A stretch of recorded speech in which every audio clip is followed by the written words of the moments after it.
A partir deste horário, passamos a vos apresentar o programa evangélico A Voz do Sétimo Anjo.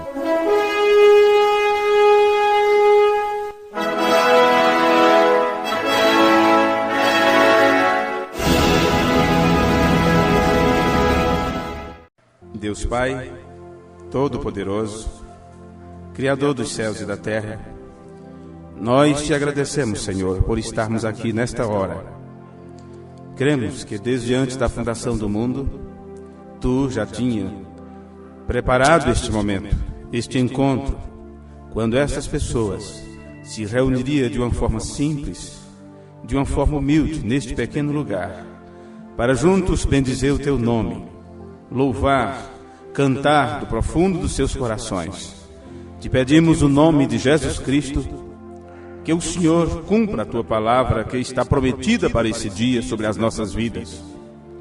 Tu disseste que onde estivesse 2 ou 3 reunidos em Teu nome, ali o Senhor se faria presente.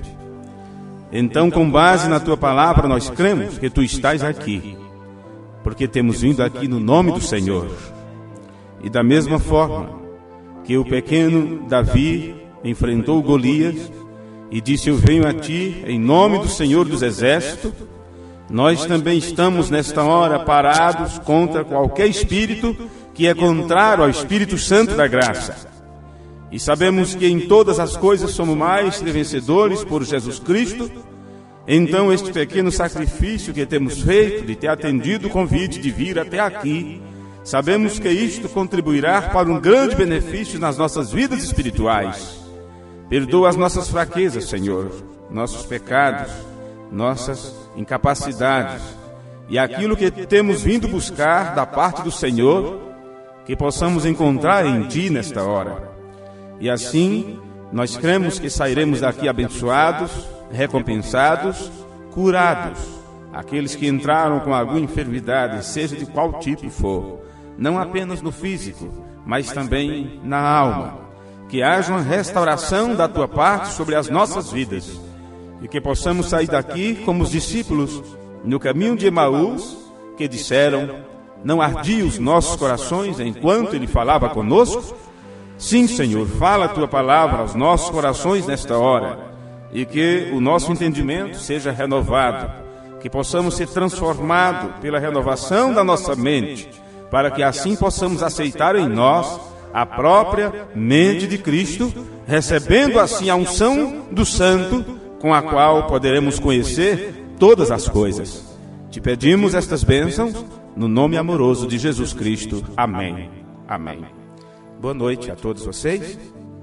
Que o Senhor continue abençoando aos irmãos. Eu agradeço desde já a presença de cada um de vocês, aqueles que já de alguma forma cultuam aqui, alguns dos quais não puderam vir por viagem, trabalho, essas coisas, porque também o dia marcado para este culto foi quase de repente, não é? Porque eu estou com uma reunião programada para o governador Valadares na próxima terça-feira, então eu não sabia se viria nessa reunião aqui. Então, de última hora, deu certo para estar com vocês e assim, por não ter tido uma programação antes dos dias melhores para os irmãos que congregam por aqui, ficou alguns sem participar porque estão trabalhando. Contudo, não importa quantas pessoas puderam estar, o mais importante é que o Espírito Santo possa estar conosco, não é? Então, alguns visitantes, algum irmão que recebeu o convite, não é? Do irmão Adão ou de outro irmão, eu quero agradecer a vocês, no nome de Jesus Cristo, por vocês terem vindo nesta hora para junto deste culto na presença do Senhor. Amém? Eu trago saudações dos irmãos ali de Francisco Morato, que ficaram orando por esta reunião. E eles também esperam serem beneficiados com aquilo que foi entregue para vocês aqui. Por certo, a parte que vamos ler e as coisas que vamos falar nesse culto ainda não foram faladas ali, uma vez que já tem 2 anos que naquela cidade nós estamos pregando um único tema. Durante praticamente 2 anos estamos pregando sobre o livro de Josué e não tem prazo determinado para encerrar este tema. Então aqui pregaremos outros temas, outros assuntos, não é? E claro, não temos como concluir neste culto, uma vez que temos um culto aqui em duas partes, por causa da comunhão que teremos.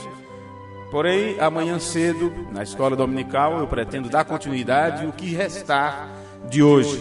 E peço a vocês paciência e que sejam bons leitores das Escrituras, porque a forma que Deus tem me dado para ensinar é levar as pessoas a ler outra vez a Bíblia Sagrada.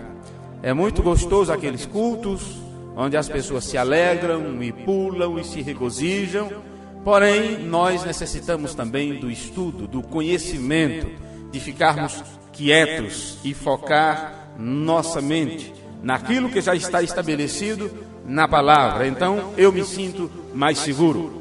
Portanto, você que trouxe a sua Bíblia, vamos estudar junto nesta hora algumas partes no livro de Romanos. E assim eu convido vocês a ficarem de pé para lermos em Romanos capítulo 8 e então termos aqui um pequeno tempo na presença de Deus. Romanos capítulo 8, nós vamos ler 2 versículos, o versículo 28 e o versículo 29. Então, os irmãos que já têm em mãos aí, vamos começar. Romanos capítulo 8, versículo 28. E sabemos que todas as coisas contribuem juntamente para o bem daqueles que amam a Deus, daqueles que são chamados segundo o seu propósito, porque os que dantes conheceu, também os predestinou para serem conformes à imagem de seu Filho, a fim de que ele seja o primogênito entre muitos irmãos. Amém. E assim, Senhor, depois de lermos esta porção das Escrituras, pedimos humildemente que o grande Mestre, o Espírito Santo, possa tocar na nossa mente nesta hora, que o Senhor possa circuncidar os nossos lábios para falar a Tua palavra, para magnificar Teu nome, para pontuar Tua palavra com o amém, com o assim seja, e que os nossos ouvidos sejam também circuncidados, para que possamos ouvir apenas o recado que o Senhor tem para nós. Somos humanos, Senhor, sujeitos a falhas e defeitos, e pedimos nesta hora que se algo for feito ou falado da parte humana, que o Senhor feche os nossos lábios como fizeste com os leões, que não puderam fazer nenhum mal ao profeta Daniel. E sabendo nós que nenhuma dádiva, nenhuma coisa boa pode vir de homem algum, estamos aqui inteiramente na dependência do Senhor. Então cremos que seremos abençoados e ficamos seguros assim na Tua promessa para esta hora. No nome de Jesus Cristo, Teu amado Filho, oramos e Te pedimos. Amém. Amém. Podeis sentar.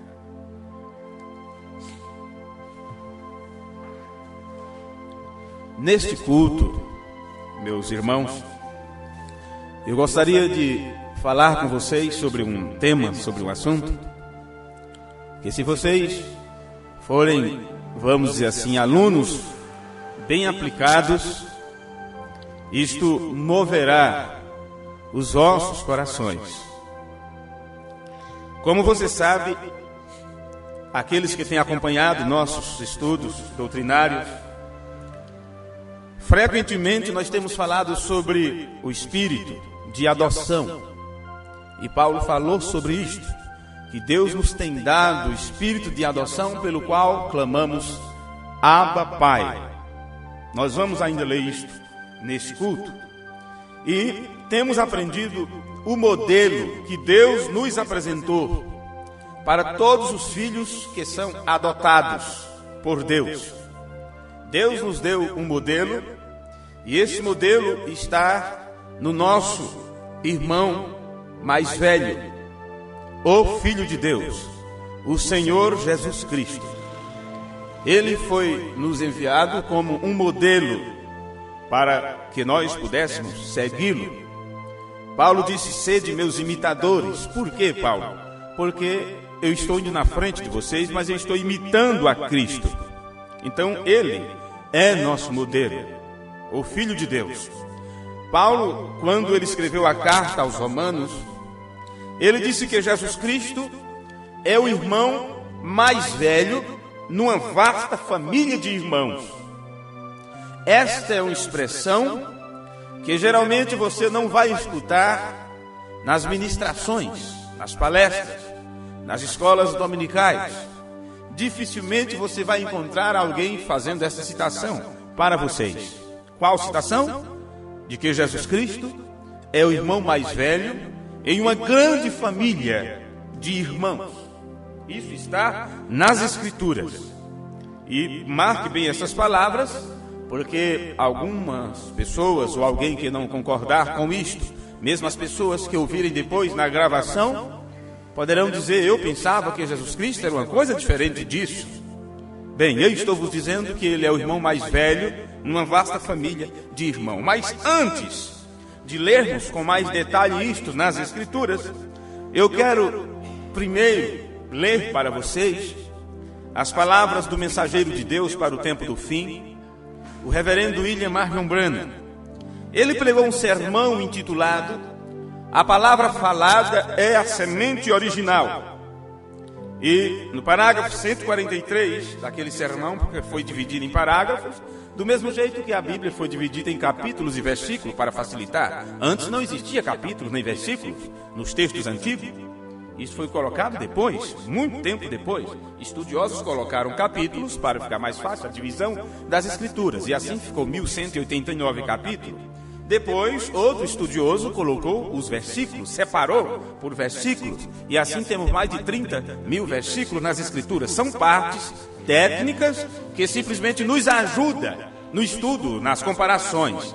Por isso também, os sermões que nós pregamos, isto que vocês estão ouvindo nesse culto, depois isto será passado para o texto, palavra por palavra, cada frase dessas que vocês estão ouvindo, isso depois estará em texto e também serão separados por parágrafos, para facilitar os estudiosos, vê? Porque temos que nos aplicar à leitura, ao estudo da Escritura para não cometermos erros.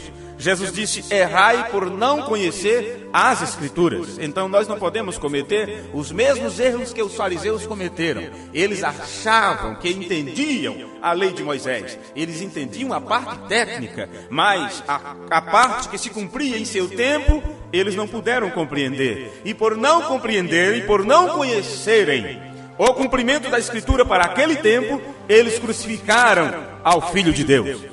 E por isso Jesus disse na cruz: perdoa-os, Pai, eles não sabem o que fazem.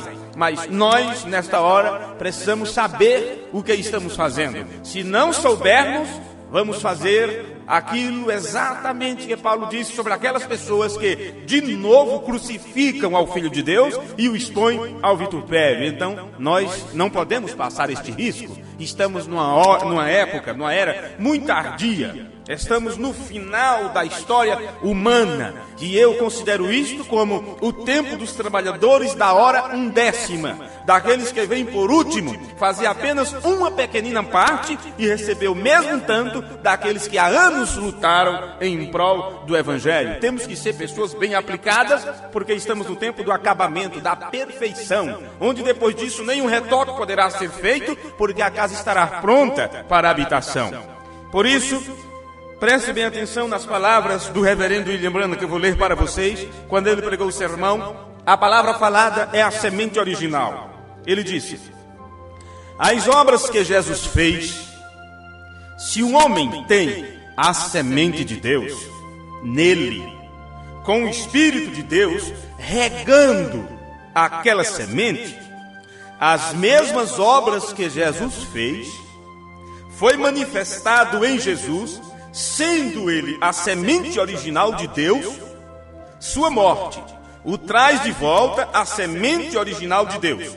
E se o mesmo Espírito que estava dentro dele, dentro de Jesus Cristo, está em você, então as mesmas obras serão manifestas. Observe, se o mesmo Espírito que estava em Jesus, se estiver em você, então você está suposto a realizar as mesmas obras que Jesus realizou. É aqui onde muitas pessoas falham em compreender que tipo de obras são estas. Vamos continuar. ele pergunta: não crê você nisto? Amém? Se o Espírito que estava em Jesus estiver em você, observe. Se você recebesse o Espírito de Beethoven, o que você acha que você ia fazer? Você iria compor músicas. Vê? Você ia compor composições musicais extraordinárias. Agora, se o Espírito de Adolfo Hitler encarnasse em um homem, em uma pessoa, o que você acha que essa pessoa iria fazer? Ia realizar as mesmas obras? Ia tentar fazer as mesmas coisas? Vê? Lembre-se, espírito não morre. Ele passa de pessoa a pessoa. Os espíritos não morrem. Vê? Bem, agora, se o Espírito que habitou em Jesus Cristo, desde o Jordão até o jardim do Getsêmani, se aquele mesmo Espírito vier e habitar em um homem, essa pessoa não poderá fazer diferente do que o que foi feito através do corpo de Jesus de Nazaré. Esta é a lei da vida. Produza cada um conforme a sua espécie. E se o Espírito da vida, o Espírito de vida, que é o Espírito Santo, o próprio Deus, estiver em você, você não poderá fazer outra coisa a não ser produzir a vida de Deus. Concordam? Não pode ser diferente. Vê? Vamos continuar. Tudo bem. Vamos ler em São João 14, versículo 12. Você diz: eu sou um crente, irmão Branham. Tenho certeza que eu sou um crente. Tudo bem. Eu verei se Jesus chamaria você de um. Que é muito fácil dizer que é crente, não é? Sou cristão, sou crente, eu creio em Deus. Oh, isto é muito fácil. Mas vamos ver se Jesus diz que você é. Vamos ver se o Espírito que estava em Jesus testifica com seu Espírito que você é filho de Deus ou não. Esta é uma parte muito séria. E isto pode ser uma palestra simples, muito simples, ao ser apresentada. Mas preste bem atenção no conteúdo disto, ou você passará por alto o recado de Deus para nós neste tempo. Observe.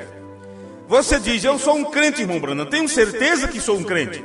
Tudo bem, eu verei se Jesus chamaria você de um. Verei se a palavra de Deus chama você de um. Em verdade, ele está ali na escritura, né? Em verdade vos digo, que é absolutamente, de uma forma absoluta vos digo, que aquele que crê em mim, também fará as obras que eu faço, e as fará maiores do que estas, porque eu vou para o meu Pai.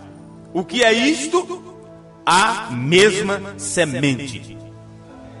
Não pode guardar. Como você pode plantar trigo aqui e trigo ali e dizer: eu vou colher pepinos aqui e trigo ali?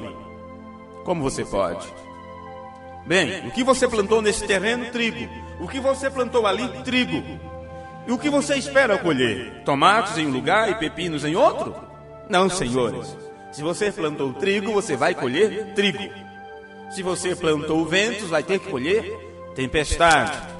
Se você plantou ódio, não queira atrair para você outra coisa. Se foi ruindade que você plantou, se foi uma má resposta, se você tratou o seu irmão, a sua irmã, a esposa ou esposo de uma forma descaridosa, de uma forma não tão cristã, o que você acha que vai colher daquilo? Você vai ter que colher exatamente aquilo que você plantar, porque esta é uma lei bíblica. Cada semente deve produzir conforme a sua espécie. Então, temos que ter cuidado com o tipo de semente que estamos semeando hoje, porque será a colheita de amanhã. Vê? Então, observe isto. Jesus disse: as obras que eu faço, também as fareis. Se vocês, aquele que crê em mim, fará as obras que eu faço. O mensageiro de Deus disse: o que é isso? A mesma semente. Você não pode guardar isto. Como pode você plantar trigo aqui e trigo ali e dizer: eu vou colher pepino aqui e trigo ali? Você não pode fazer isto. A única forma que você obterá pepinos é plantando pepinos. Se você hibridizá-lo, então isto não será pepino. Isto será um hipócrita. Observe, estamos falando aqui de semente, de plantas, mas estamos tratando aqui da nossa vida espiritual. Observe, ele será um hipócrita se tiver alguma hibridação. Você tem que dizer isto: não será nenhum dos dois. Não é pepino nem aquilo com que você cultivou. É uma cultivação cruzada e é um produto ruim e está morto em si mesmo. E isto não pode se produzir mais novamente. Está morto bem ali. Aquilo termina. Mas se você deseja um pepino, comece com um pepino. Se você deseja uma igreja, comece com a palavra de Deus. Se você deseja uma vida de Deus, com a palavra de Deus, aceite a palavra de Deus em sua plenitude, cada medida disto. 100%. Não é uma parte. Você não deve ser conveniente quanto a isso e dizer: esta parte da escritura me interessa, esta parte da mensagem me interessa. Não, você tem que pegar toda a palavra de Deus, porque se não for toda a palavra, deixou de ser pura, já não é mais a palavra de Deus. Pode-se ler a Bíblia, pode-se cultuar, pode-se orar, jejuar, fazer tudo, mas por não pegarem 100% da palavra, eles falham e mostram que têm uma natureza híbrida. Não são gerados da palavra, porque aqueles que são gerados da palavra só poderão produzir outra vez a palavra de Deus. Vê? Não pode produzir um credo, uma interpretação, um dogma sequer. Se estiver contrário às escrituras, a vida de Deus não pode estar ali, porque a vida de Deus não aceita nenhum tipo de hibridação, não aceita nenhuma mistura. Portanto, por isso, no dia do julgamento, muitos dirão: Senhor, em teu nome eu fiz isto, em teu nome eu fiz aquilo, em teu nome eu curei enfermos, expulsei demônio, ganhei almas para Jesus, fiz um trabalho maravilhoso. E o que ele dirá?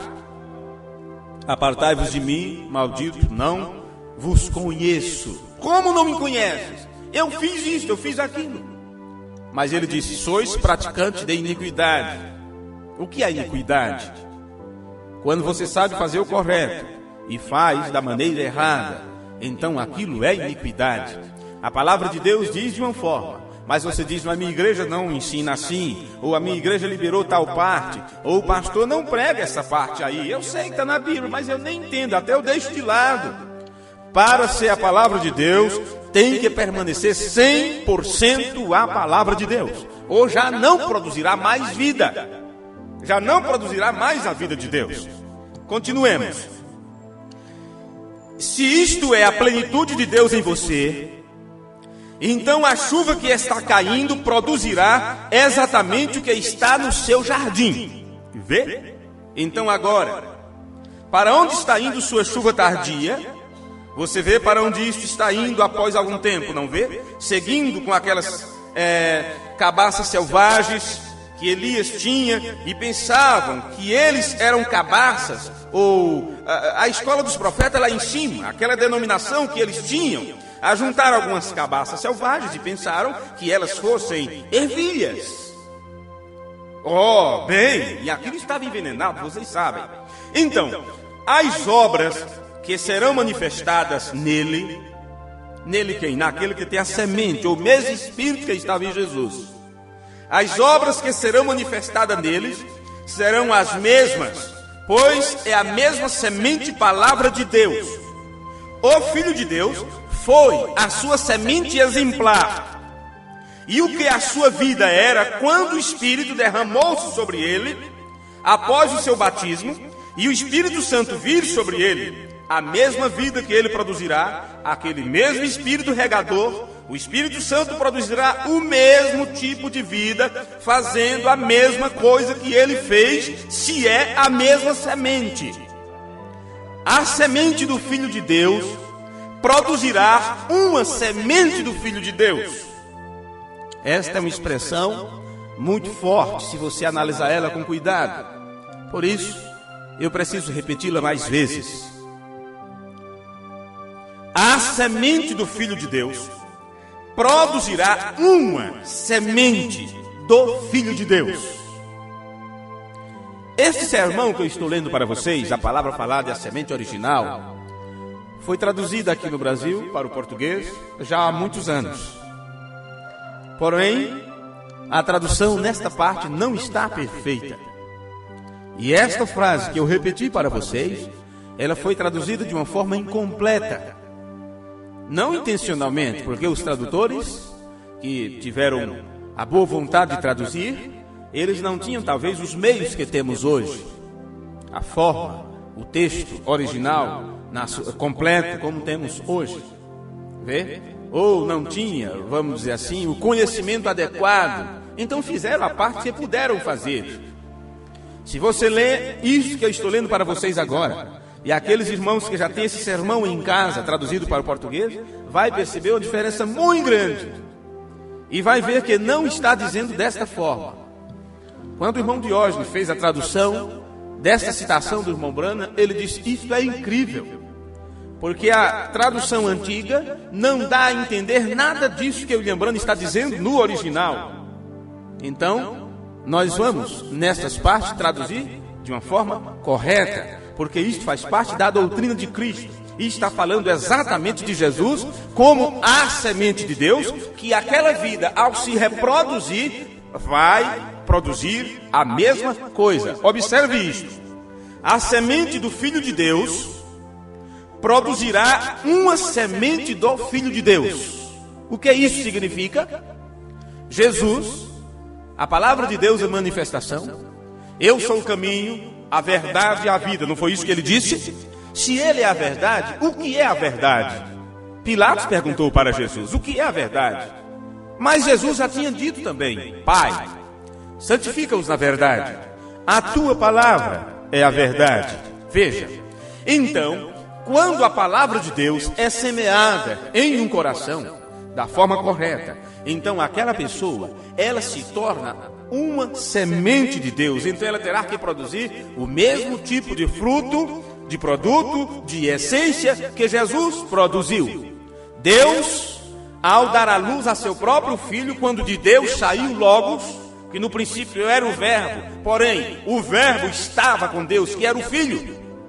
Quando isto foi feito, você sabe que foi através do Filho que Deus criou todas as coisas. E assim, as Escrituras dizem tanto o visível quanto o invisível, tanto as coisas da terra como as coisas celestiais. Então, cada filho de Deus está incluído nisto. Agora, se a semente do Filho de Deus produzirá uma semente do Filho de Deus, significa que você não poderá agir diferente da forma que o Senhor Jesus atuou.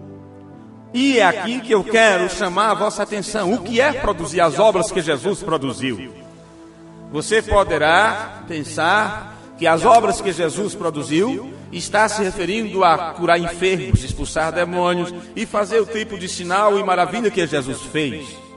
Mas eu quero dizer para vocês que fazer as obras que Jesus fez é ter o mesmo tipo de vida que ele teve. Uma vida rendida, completamente rendida à vontade de seu Pai. E se você não render a sua vida totalmente, completamente à vontade de seu Pai, você não pode se auto-intitular irmão de Jesus. Porque ele foi a semente principal, a semente exemplo, da qual todas as outras sementes se derivam. Observe agora o final da citação do William Branham. Observe. A semente do Filho de Deus produzirá uma semente do Filho de Deus. Agora, é uma vergonha, vocês mulheres, que têm seus cabelos cortados, é uma vergonha para vocês pregadores, que negam aquela verdade, dizendo, está tudo bem, o cabelo não tem nada a ver com isso, mas Deus disse que tem. Então, quando você vê alguém pegando parte das Escrituras e negando aquilo, ou dizendo não tem problema, não tem importância, assim mesmo vai, a igreja liberou, ou o pastor disse que não tem problema, isto ou aquilo, sendo que a palavra de Deus diz que tem. Se você é uma semente de Deus, você pautará sua vida pela palavra, não pelo que a igreja diz. Não pelo que as pessoas ensinam. Você não estará se preocupando com o que eles falam. Você se preocupará com aquilo que Deus já tem falado. Vê? Deste modo, observe, meus irmãos, que se nós temos a semente do Filho de Deus em nós, então devemos produzir as mesmas obras e os mesmos resultados como o nosso irmão mais velho fez antes de nós, porque ele veio na frente, abriu o caminho. E não me interessa se você é uma esposa do lar, não interessa se você é um mecânico, não interessa se você é um pedreiro, seja qual for sua ocupação, o varredor de rua, se você trabalha em hospital, se você é um médico, se você é um palestrante, não importa a sua profissão. Jesus foi um carpinteiro, Paulo foi um fazedor de tendas, fabricava tendas. O apóstolo Pedro era um pescador. Mateus, que antes seu nome era Levi, ele foi um coletor de impostos. O que sua ocupação tinha a ver com sua filiação? Ou a manifestação da promessa de Deus para o seu dia? O que isso tem a ver?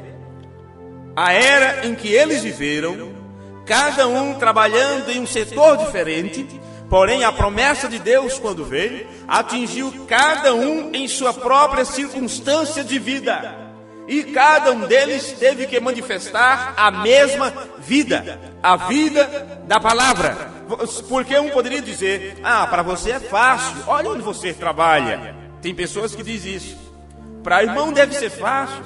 O irmão passa o dia inteiro lendo as escrituras, ou falando sobre a palavra, ou pregando às pessoas, ou cuidando disso e daquilo. Para você é fácil, você não enfrenta o dia a dia aí fora. Outros dizem, para você é fácil, a sua vida é o quê? É pescando no mar, nos rios, porque é o seu ganha-pão, é pescar, vender os seus peixes. Então você está em contato com a natureza. Mas veja eu que tenho que estar junto com essa multidão, nessas repartições públicas, e cada um dá a sua desculpa. Não importa em que setor você está, não importa.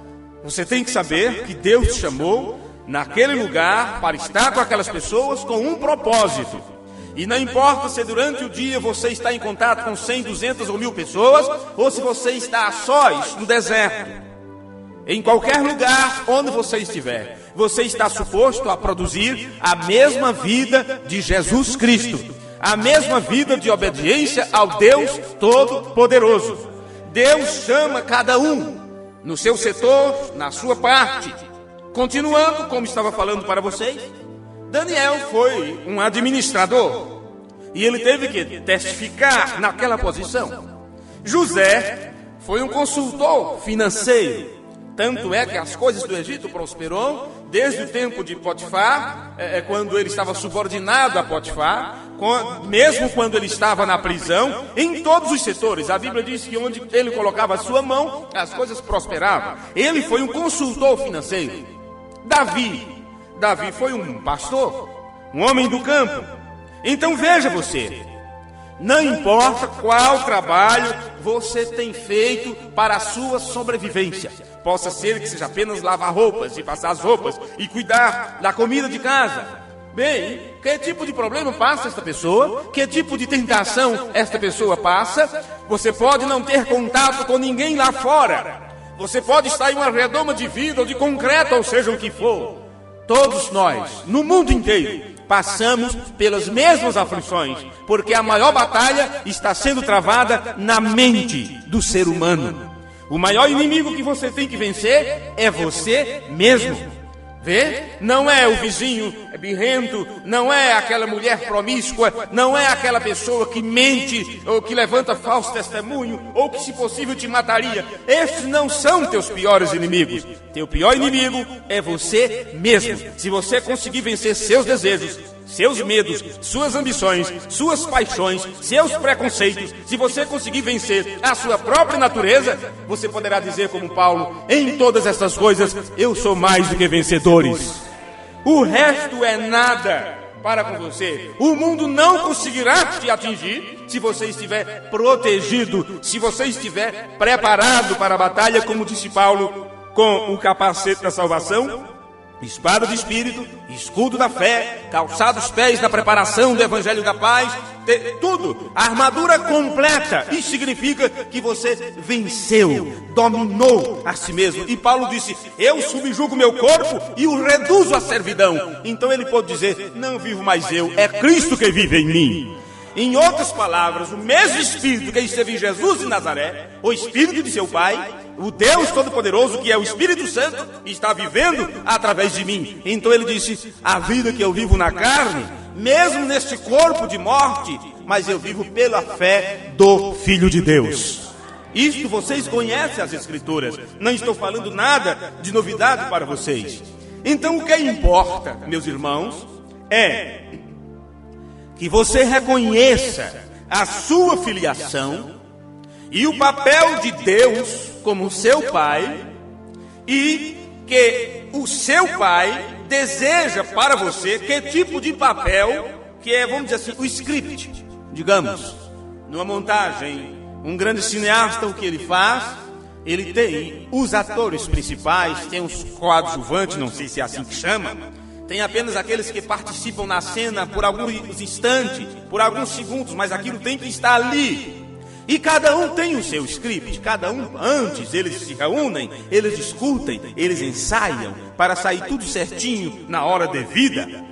Então eles sabem as palavras, eles não podem falar nada de si mesmos.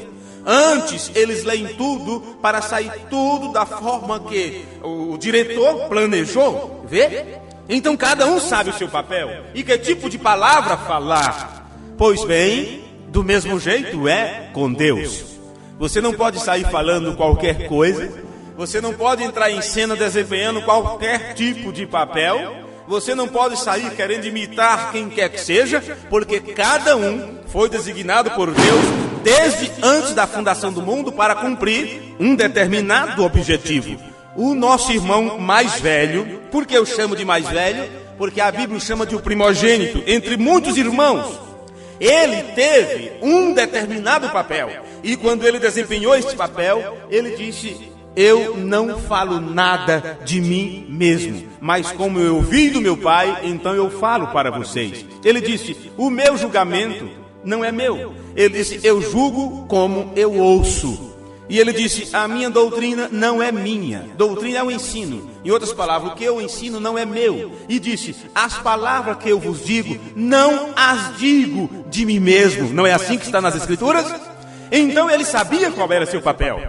E uma vez que ele sabia qual era seu papel, acompanhando o projeto do Deus onipotente, do grande diretor, então ele fez exatamente o que ele estava suposto a fazer.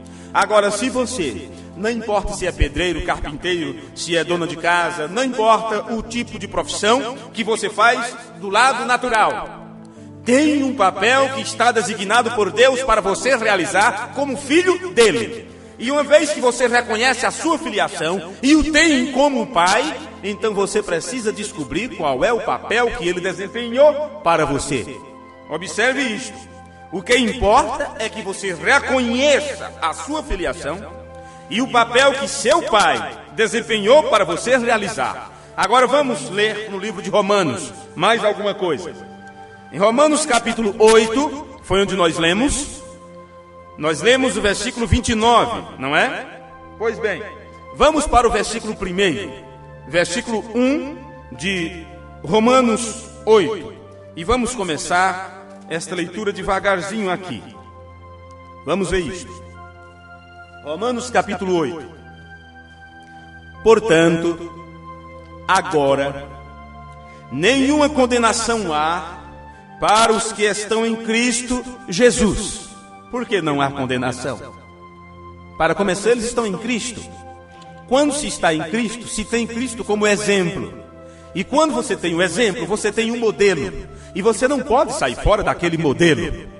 Você pega o molde, né, a forma ali, coloca a massa de bolo lá dentro. E o que é que a massa faz? Ela vai assumir aquela forma. Não é isso? Vai assumir a forma da forma. Acho que é assim as palavras, não é? Ela vai assumir a forma da forma. E se você tirar aquele bolo e colocar outra massa, com a mesma substância, você vai perceber que vai procurar também fazer a mesma forma, que está na forma. Então o que Deus fez? Ele enviou seu Filho, e ele, como primogênito, foi o modelo, o molde principal. Então todos aqueles que viverem através do ensinamento de Jesus Cristo terão que apresentar o mesmo modelo, a tal ponto que Paulo disse: esteja em vós o mesmo sentimento que houve em Cristo Jesus. É assim que Paulo fala sobre a unidade da fé, a estatura completa, o varão completo, a estatura completa de Cristo.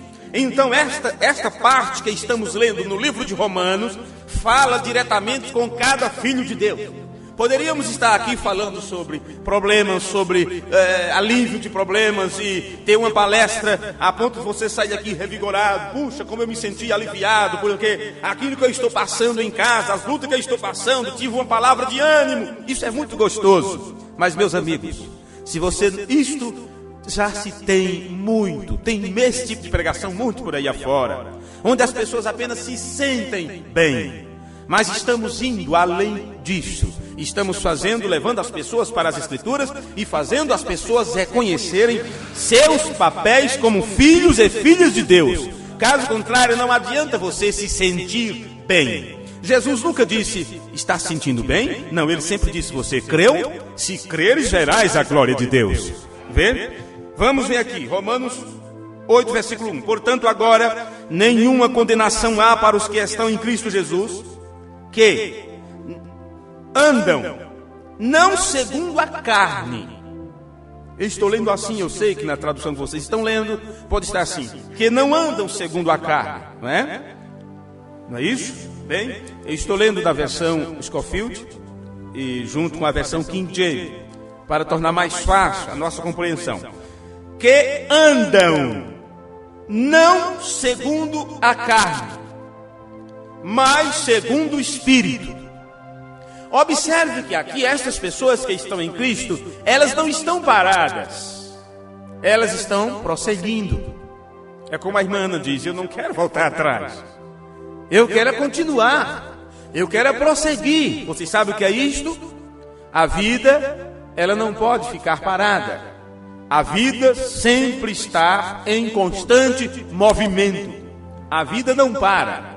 A vida procede. Ela se multiplica cada vez mais. As células sempre estão se multiplicando. Vê? A vida não pode parar. Portanto, essas pessoas continuam andando. Não, mas eu ouvi a pregação do Evangelho, eu criei, glória a Deus, já sou crente, estou bem. Outro diz: não, eu nasci nessa igreja, aqui eu morro. Não, eu nasci aqui, eu peguei amizade aqui, peguei amizade daquela pessoa, eu gosto daqui, e ali fica. Não importa quantas vezes a trombeta do jubileu soe, essas pessoas ficam com a argola na orelha, como os escravos no Antigo Testamento. Vê? E não escuta quando o som da trombeta toca. Outros dizem: olha, eu nasci católico, eu vou morrer católico, eu não vou ser um vira-casaca. E assim sucessivamente.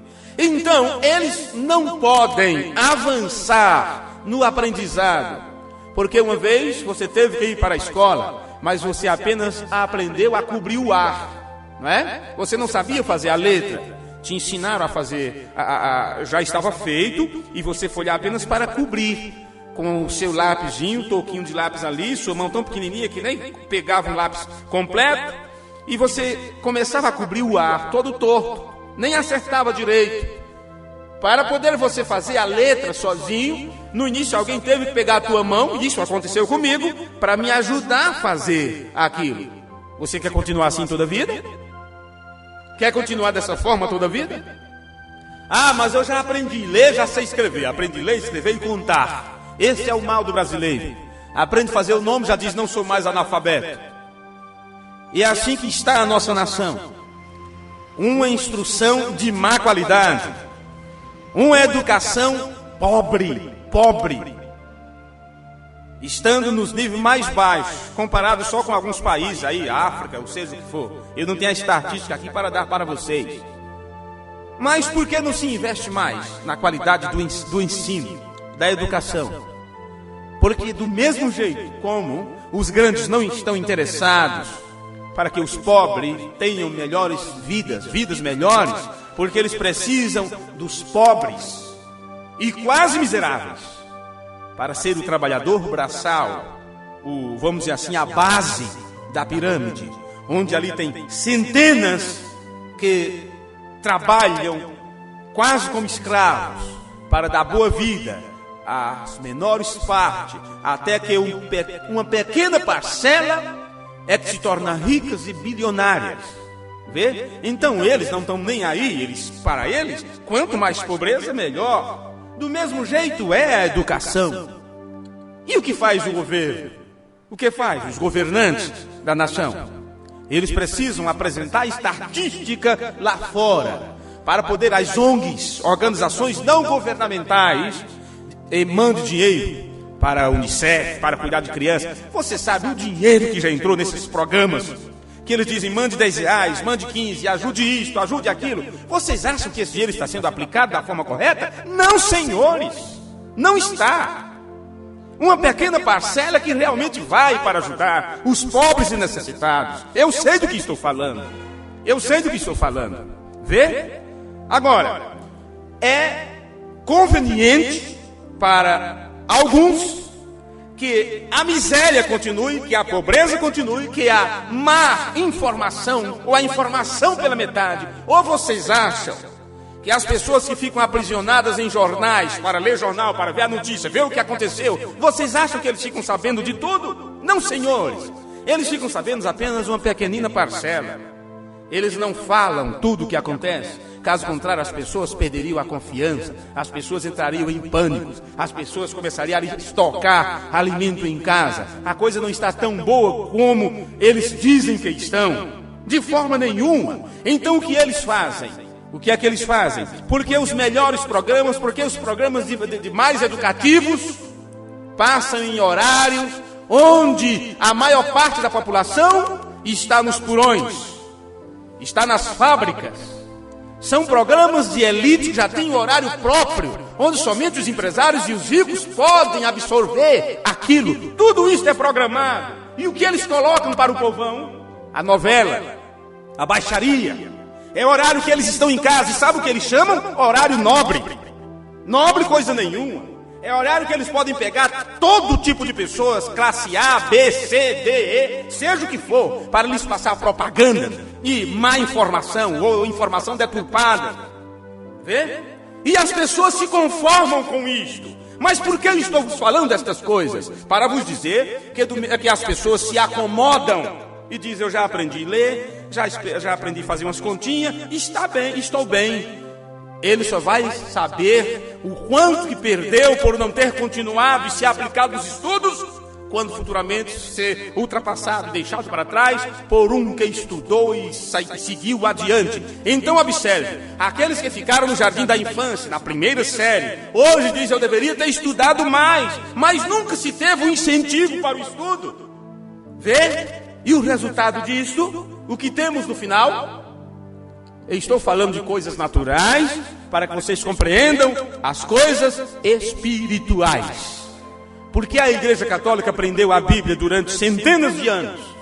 Porque as missas eram rezadas em latim, e as pessoas não sabiam do que se estava falando.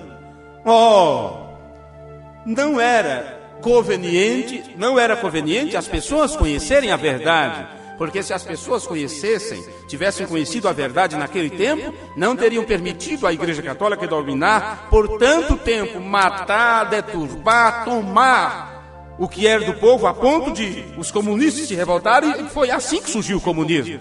Por causa da igreja que entrou naquele país e tirou tudo das pessoas. Vê? Em troca de quê? Em troca de um céu. A mesma coisa que hoje os evangélicos estão fazendo. Eles não estão interessados em passar a informação correta para as pessoas. Eles passam apenas a metade daquilo que eles sabem.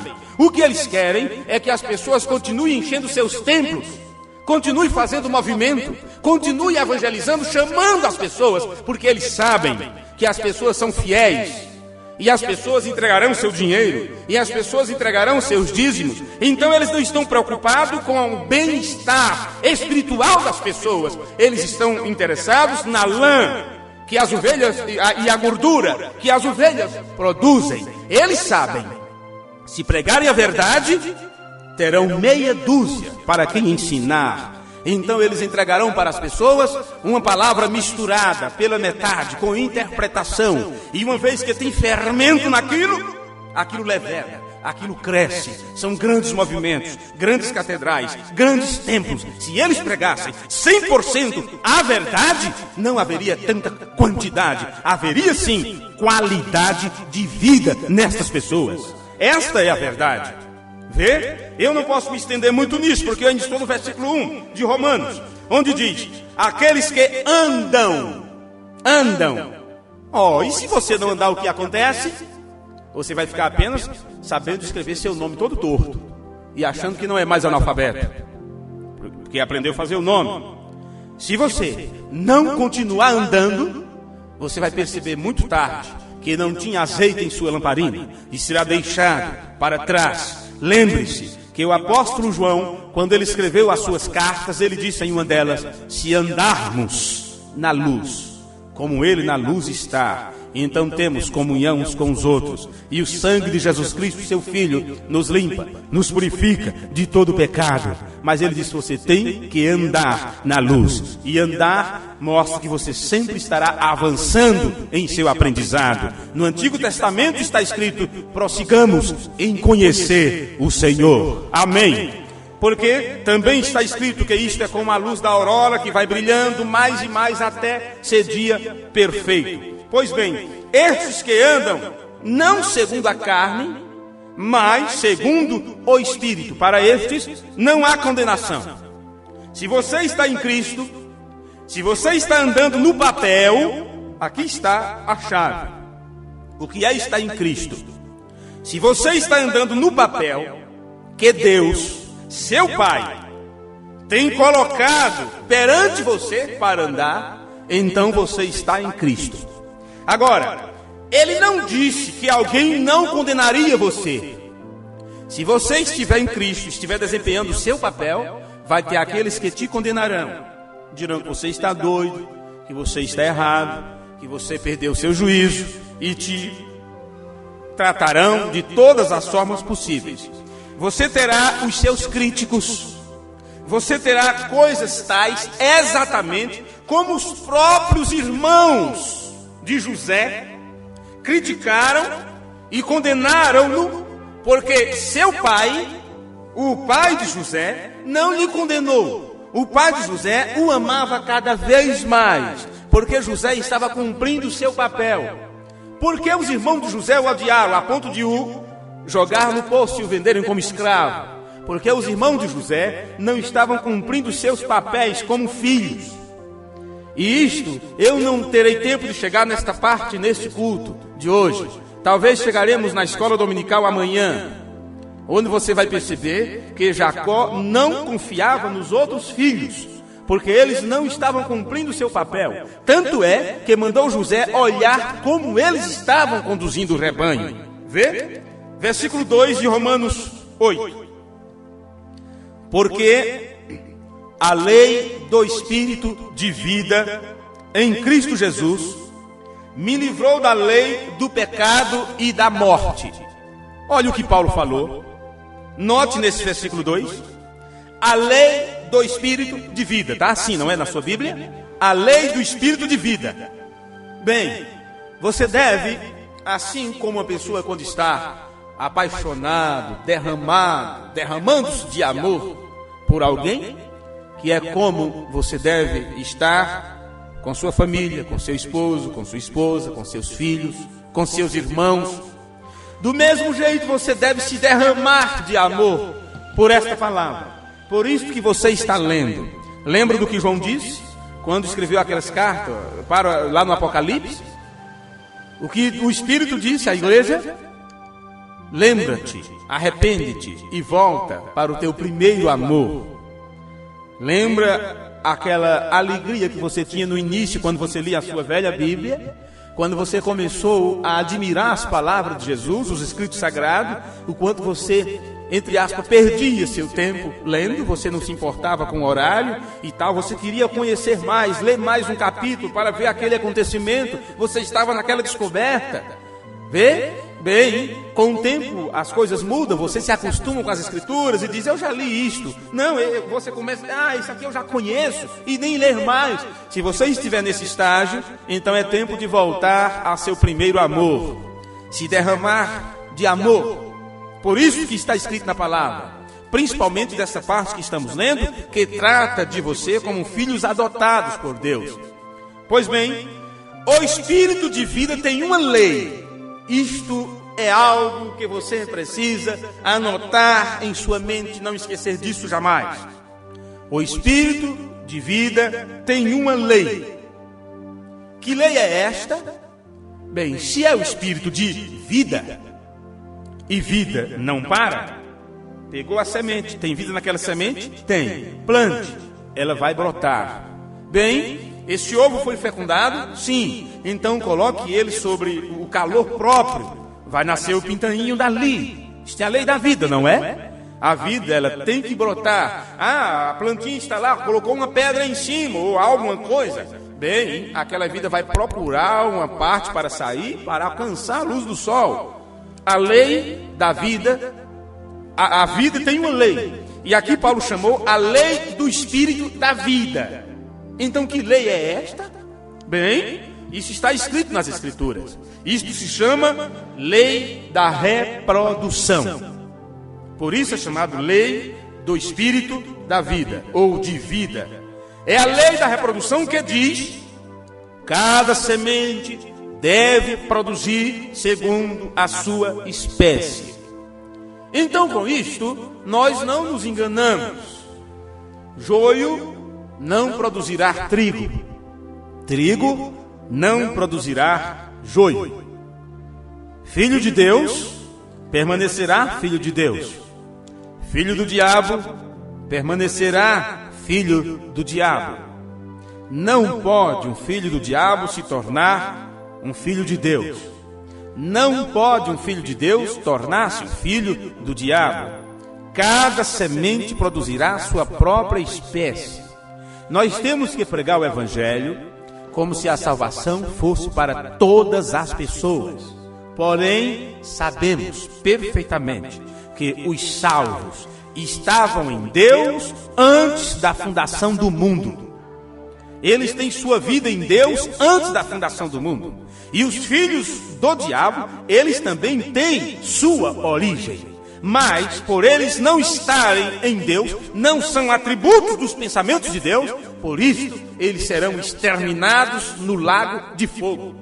Mas por que a pregação do Evangelho? Porque você não nasce sabendo quem você é. Quando você veio ao mundo falando mentira, veio com a natureza pecaminosa, herdada de seus pais. Então o que Deus faz? Começa a tratar com você. Adão, onde estás? Então ele começa a te procurar. Jesus disse: não foi vós que escolhestes a mim, eu escolhi a vós. Quando ele escolheu? Foi quando você levantou a mão e aceitou Jesus como seu Salvador? Não, senhores. Quando foi que teu nome foi escrito no livro da vida? Foi quando algum pastor orou para você dizendo: oh Jesus, escreve o nome desse homem no livro da vida. Não, senhores. A Bíblia diz que os eleitos de Deus têm seus nomes escritos no livro da vida do Cordeiro desde antes da fundação do mundo. Veja, e esses nomes não serão riscados. O Cordeiro de Deus foi sacrificado por estes. Por isso, no livro de Romanos, Paulo fala sobre a predestinação. E você sabe que muitas igrejas não ensinam a predestinação, não crê na predestinação. E muitos que ensinam sobre a predestinação, ensinam de uma forma deturpada, como se o homem pudesse dominar o seu próprio destino. Como se Deus estivesse: nossa, mas eu fiz um plano, puxa, eu estabeleci um plano. E agora estão se perdendo, o que faço? Aí Jesus se apresenta e diz: olha, eu vou lá morrer por eles. O que você acha? Posso fazer isto? E mesmo assim, se eles não aceitarem, nós insistiremos com ele e vamos mandar ele levantar a mão para aceitar. Isto é uma mentira. Não é dessa forma. Observe o que diz as Escrituras. Como começou a igreja primitiva? A Bíblia diz: e a cada dia Deus acrescentava à igreja aqueles que se iam de salvar, ou que iam se salvar. mais ou menos assim as palavras. Se você ler isso nas Escrituras, Paulo depois falou em 2 ou 3 lugares que estas pessoas foram conhecidas antes, aos que dantes conheceu. Paulo disse, eles foram eleitos pela presciência de Deus. Então não depende do homem, não depende do seu esforço, não depende de eu estar aqui, não depende de você estar ou não, depende de Deus distribuir o papel para cada um, e depois o próprio Deus nos reúne, nos convida, nos chama. Paulo disse, é o mesmo Deus que opera em nós, tanto o querer como o efetuar. Não é assim que está nas Escrituras? Então é algo que não depende de nós, mas dele, do que ele fez por nós. Vamos continuar aqui nas Escrituras para chegarmos nesse versículo 3. Porque observe, Paulo disse, no versículo 2, a lei do Espírito de vida em Cristo Jesus me livrou da lei do pecado e da morte. Esta é a lei da reprodução que diz o quê? Produza, cada um segundo a sua espécie. Então, a lei do Espírito em mim diz assim, você é um filho de Deus. Você é uma filha de Deus. Então você tem que produzir frutos dignos de arrependimento. Não foi isso que João Batista falou nas suas pregações? Raça de víboras. O que João Batista estava fazendo? João Batista estava denunciando um tipo de pessoas que não tinha sua origem em Deus. E por isso chamou de descendência da serpente. Filhos da serpente. Descendência de Caim. Porque Caim não veio de Deus. Caim não veio de Adão. Caim veio da serpente.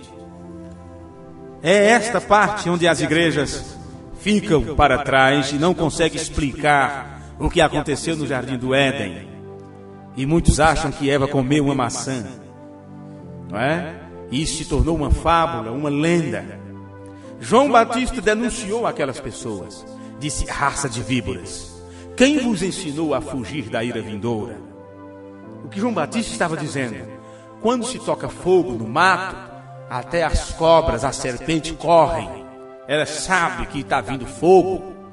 E você sabe o que foi profetizado no livro do profeta Malaquias, o último livro do Antigo Testamento, fala que não sobrará nem raiz, nem ramo, porque o dia terrível do Senhor que há de vir os abrasará, queimará a todos, não sobrará nem raiz, nem ramos.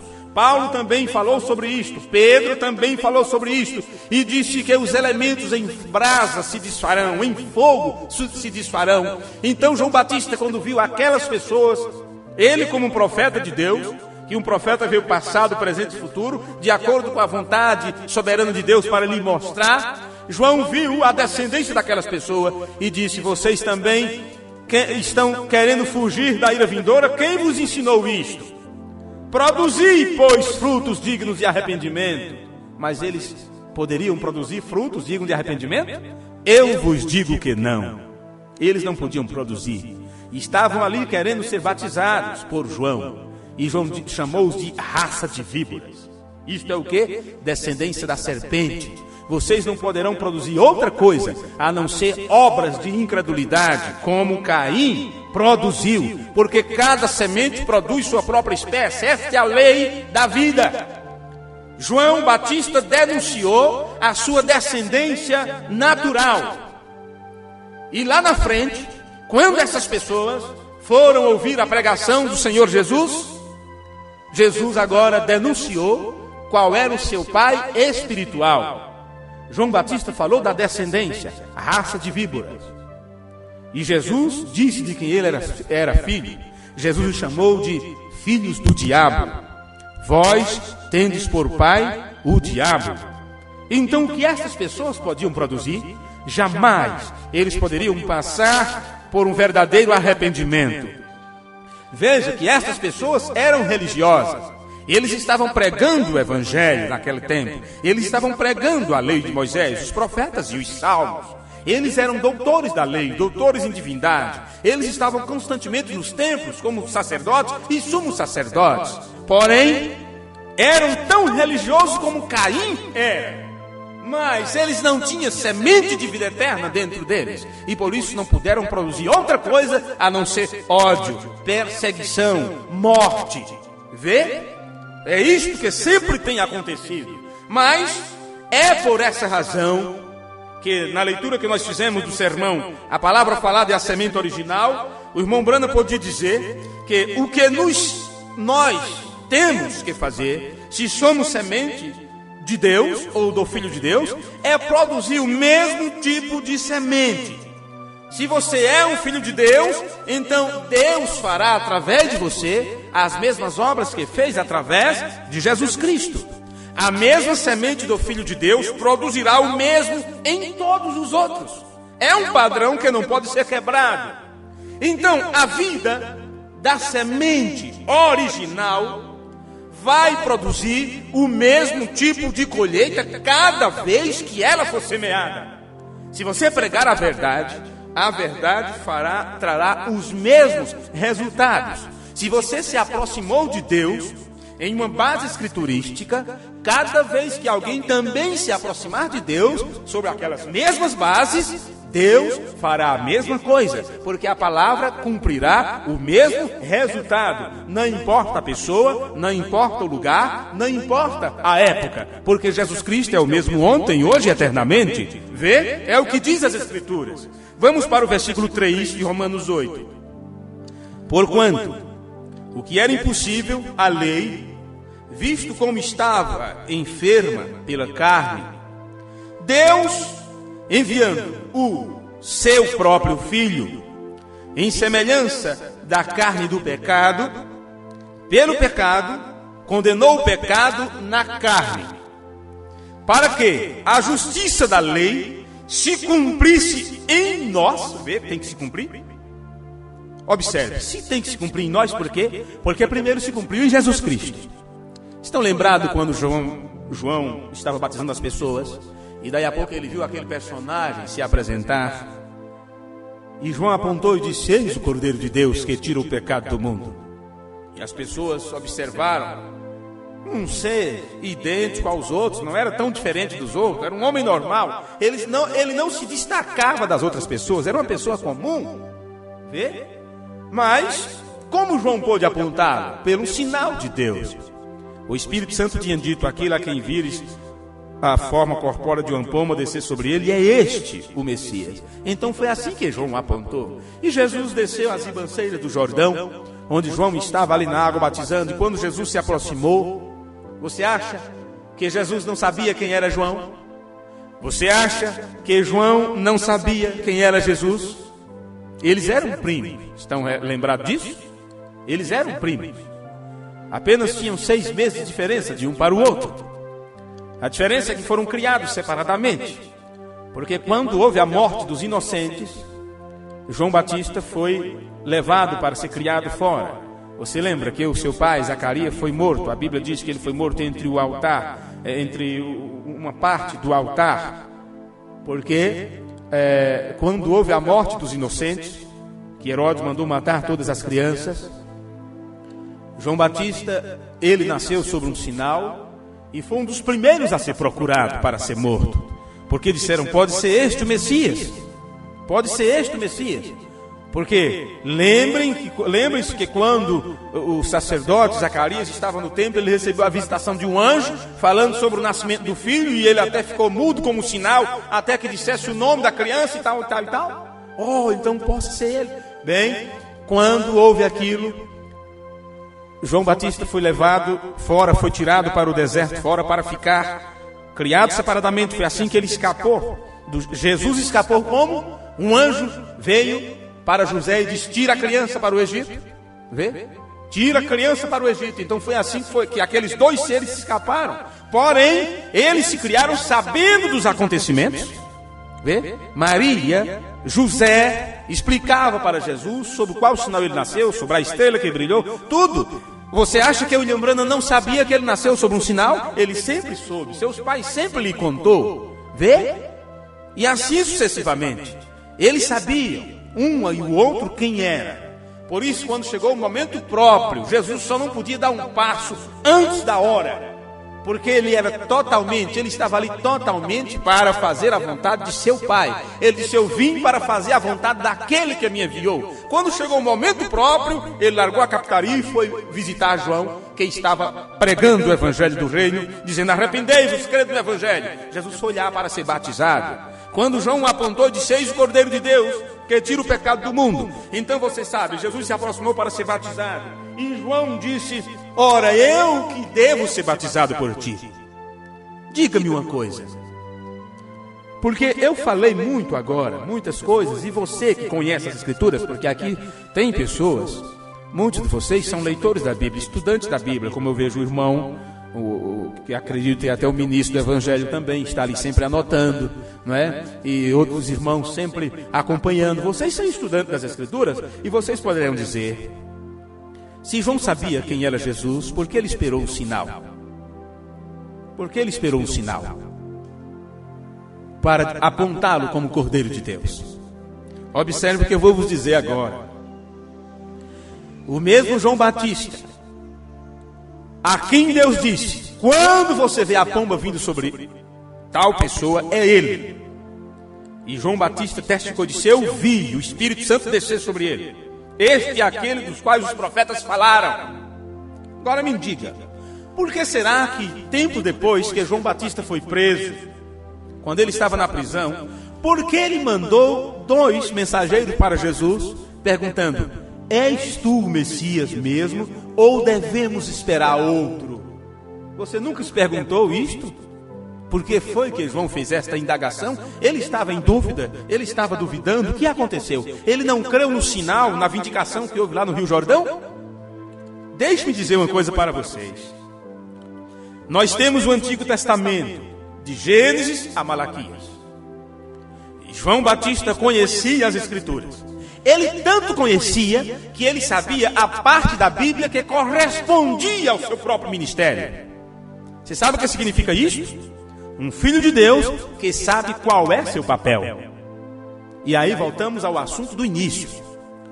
Se você descobrir qual papel Deus desempenhou para você realizar nesse tempo do fim, então sim, você saberá qual é a perfeita e agradável vontade de Deus, e você fará exatamente aquilo que Deus designou para você fazer. Se você não souber qual é o seu papel, você estará fazendo uma obra para Deus fora da vontade de Deus. João conhecia o papel que Deus determinou para ele. E quando perguntaram: és tu Cristo? Não sou. És tu Elias? Não sou. Mas Jesus disse que ele era o Elias, não disse? Então o estudante das Escrituras, quando ele encontra essas coisas, ele fica: bem, por que aqui está assim? Por que ali está dessa forma? Pois bem, observe, perguntaram para João: és tu o Cristo, o Messias? Ele disse: não sou. És tu Elias? Ele disse: não sou. Mas por que Jesus disse para os discípulos: e se queres crer, ele é o Elias que havia de vir? Elias já veio e não o conheceram. Antes fizeram de tudo quanto fizeram com ele. Observe, mas João disse que não era. Você sabe por quê? Porque a pergunta que fizeram para João correspondia ao ministério de Elias que viria no tempo do fim para a igreja gentílica. O Elias que viria antes do grande e terrível dia do Senhor. João era o Elias, ele veio com a unção de Elias para aquele tempo. Para fazer o quê? Converter os corações dos pais aos filhos. Ou converter a fé dos patriarcas, a fé dos que seguiram a lei, os profetas e os salmos, para crer no Evangelho do Filho de Deus. A ponto de o anjo dizer para Zacarias: irá adiante dele o espírito e virtude de Elias.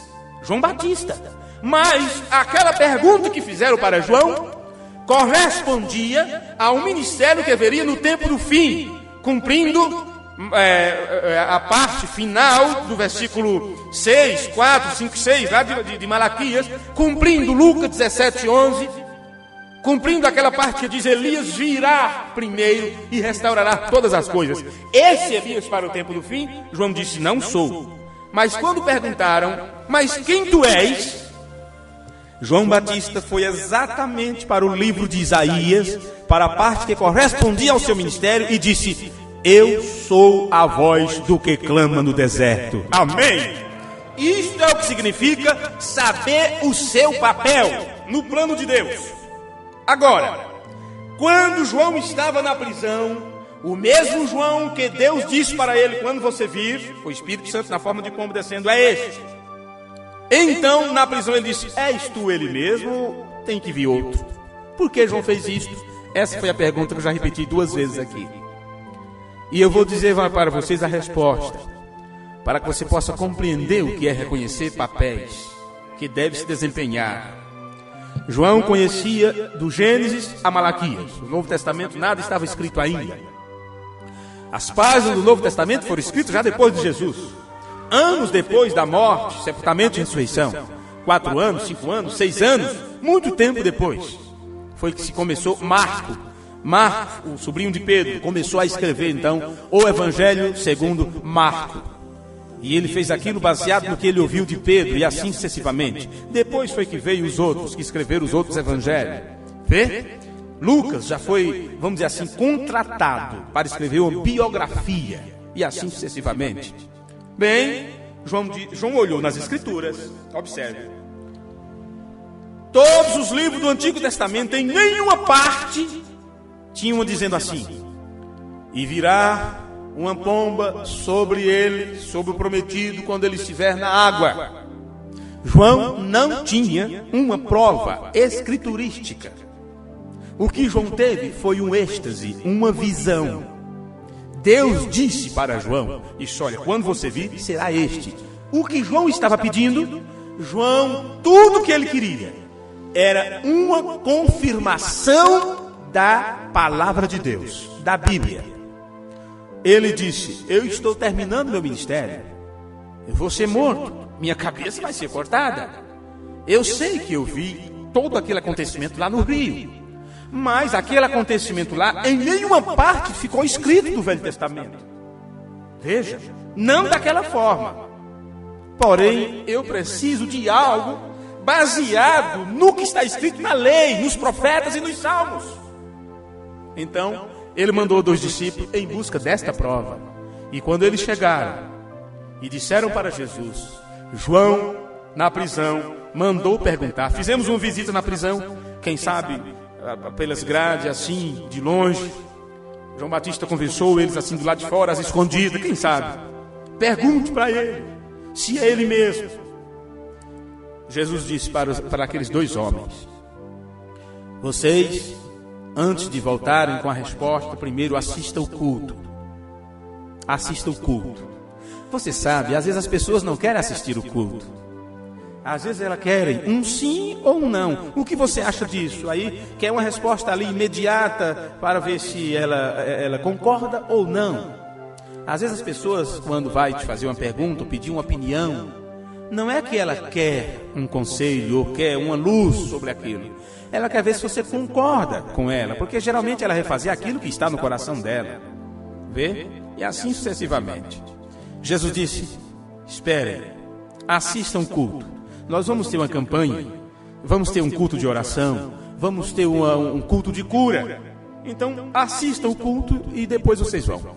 Quando terminou o culto, Jesus chamou aqueles 2 homens e disse, vem cá, volte e diga a João, os cegos veem, os aleijados andam, os paralíticos andam, os mortos ressuscitam, os enfermos são curados, os endemoniados são libertos e aos pobres são pregado o Evangelho. Só isso.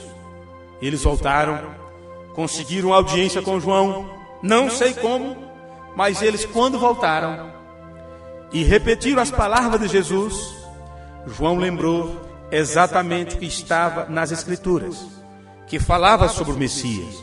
O Espírito do Senhor está sobre mim. Ele me ungiu para dar vista aos cegos, levantar os oprimidos, libertar os cativos.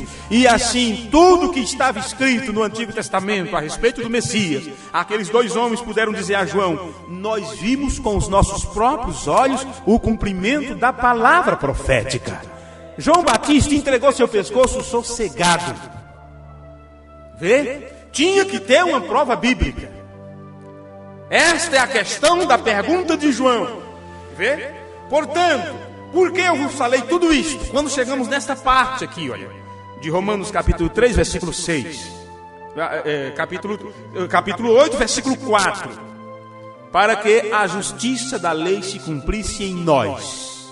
Tem que se cumprir. E por que eu falei quase 15 minutos? Não sei. Apenas quando cheguei nessa parte, porque eu queria vos lembrar daquela passagem, quando João recebeu Jesus na água. Veja que eu estou indo e voltando, fazendo o ciclo, para que vocês cada vez mais ampliem o conhecimento, o entendimento das Escrituras. Quando Jesus desceu às águas, e João disse: eu que mereço ser batizado por ti, e vem tu a mim? Jesus disse: deixa por enquanto, porque assim nos convém cumprir toda a justiça. O que Jesus estava fazendo? Jesus estava mostrando outra vez que reconhecia qual era seu papel como filho de Deus, porque ele era o sacrifício, e o sacrifício, antes de ser levado, ele tinha que ser primeiro lavado. Vê? E Jesus, sendo sacrifício, ele primeiro tinha que descer as águas e assim cumprir essa parte da justiça. Então eu digo para vocês, se você é filho de Deus, se você é filha de Deus, tudo que corresponde à justiça de Deus terá que se cumprir em você. Não importa se seja choro, não importa se seja alguma perca que você tenha, perder alguém, ou seja o que for, não importa se você vai ficar sozinho, não importa se você vai perder amigos, não importa o que aconteça com você. Por isso é nos ensinado que tudo contribui para o bem daqueles que amam a Deus. E Paulo concluiu dizendo: daqueles que são chamados pelo seu decreto. A coisa não está tão boa. Calma, aguarde. Tem um motivo para isto. Tem um objetivo para isto. Por que está acontecendo isto e aquilo? Tem que se cumprir toda a justiça de Deus. Não tem nada fora do lugar. Deus está no controle de tudo. Mas para isto, diz, olha, que andamos não segundo a carne, mas segundo o Espírito. Então observe que ele está dizendo que a justiça da lei da vida está cumprida em nós. Para concluir, veja o versículo 5 e o 6. Porque os que são segundo a carne inclinam-se para as coisas da carne. O que é isto? Faz exatamente o que dá na telha, como dizem, e acham que isto é liberdade. Vê? Anda segundo a carne. Agora você sabe, a carne, a matéria, o corpo, ela é dominada por quê? 5 sentidos: visão, audição, paladar, olfato e tato. Se você se deixar dominar por esses sentidos, claro, você vai fazer a vontade da carne. E se você faz a vontade da carne, você não vai fazer a vontade de Deus. Vê? Porque só quem tem o Espírito de Deus pode cumprir a justiça de Deus. Então, porque os que são segundo a carne inclinam-se para as coisas da carne, mas os que são segundo o Espírito, para as coisas do Espírito. Amém. E assim, nós pensamos nas coisas do Espírito. Então, o propósito de Deus é este: que nós, como semente de Deus, como filho de Deus, cumpramos nossos papéis como filhos de Deus. E a obra que Jesus fez como filho de Deus, cumprindo a justiça de Deus, foi dizendo: eu não estou aqui para fazer a minha vontade, mas a vontade daquele que me enviou. Eu tenho meu próprio desejo, eu tenho minha própria vontade, mas Pai, se possível for, passa de mim este cálice para que beba. Todavia, não se faça a minha vontade, mas sim a tua vontade. Você, como filho e filha de Deus, terá que entregar os pontos desse jeito. Senhor, eu queria ser desta forma, eu queria ser desse jeito, eu queria agir como fulano. Olha como parece que estão mais contentes do que eu, mas esse é o desejo da minha carne. Porém, se teu Espírito está em mim, me ajuda a fazer a tua vontade. me ajuda a cumprir o meu papel como filho do Deus Todo-Poderoso. Eu não sou como os demais que não têm esperança. Eu não sou como as pessoas que não têm esperança de uma vida futura. E por isso eles gastam tudo aqui. E por isso eles se entregam a toda a devassidão aqui. Eles querem gozar esta vida. Mas você aprendeu diferente. Você sabe que isto é apenas o lado negativo da existência. A verdadeira vida está além desta. Então, para poder recebermos e vivermos uma vida eterna na presença de Deus, você terá que, deste lado, sacrificar, entregar seus corpos como sacrifício a Deus, que é o nosso culto racional. Amém? E não se conformar com este mundo, mas ser transformado pela renovação do entendimento. Isso significa não a minha vontade, não o que eu quero, não o que eu penso, mas o que tu desejas para mim, o que tu preparaste para mim. É a única forma de você se dar bem enquanto estiver nesta terra. Amém? Vamos orar para então tomarmos a comunhão. Deus eterno e poderoso Senhor, muitas coisas teríamos que falar nesta hora, Senhor, referentes a isto. A tua palavra é viva, ela não tem fim. Passa-se os céus e a terra, mas a tua palavra jamais passará. E como a tua palavra é espírito e vida, como disse o Senhor Jesus, minhas palavras são espírito e vida, isto se multiplica e a cada dia é algo novo para nós. Se amanhã fôssemos ler as mesmas coisas, aprenderíamos muito mais do que temos aprendido nesta hora. Se tivermos uma oportunidade, Senhor, de amanhã estarmos juntos por alguns minutos, por alguns instantes, que o Senhor parta o pão da vida para nós, e que este pão da vida, a tua palavra, que é a semente, como disse Jesus, a semente é a palavra de Deus, e se esta semente é semeada e ela cai em boa terra, Senhor, por certo ela produzirá a 30, a 60 e a 100 por um. Então que possamos, ao sair desse lugar, seguirmos adiante, continuar andando na luz como tu estás na luz e produzindo frutos dignos de vidas arrependidas aos pés da cruz de nosso Senhor Jesus Cristo. Se agradecemos pela oportunidade que temos, pelos momentos que passamos juntos, e que isso seja um marco em nossas vidas espirituais. No nome de Jesus Cristo, nós te agradecemos por esta hora. Amém e amém. Amém.